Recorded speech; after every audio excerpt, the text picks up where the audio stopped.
In this video, we'll discuss finding all square roots.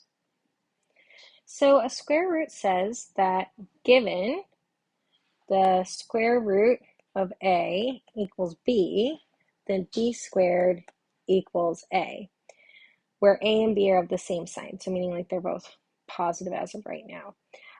When it comes to square roots, we could take even more roots. We could take cube roots, we could take fourth roots.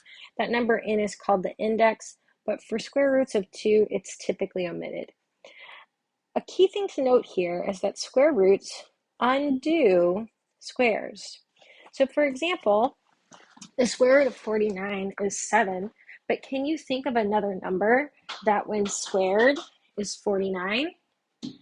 Right, the answer would be -7. -7 squared would be 49, right? So typically we call the positive square root the principal square root. That's typically what we are looking for. But in this example, I want us to find all possible square roots, so both the positive and the negative. So let's find all square roots of the following numbers. So 36 is 6 squared or -6 squared. So the possible square roots would be -6 and 6. 144, square root of that would be 12 or -12. The square root of 1 would be 1 or -1. The square root of 100 would be 10 or -10.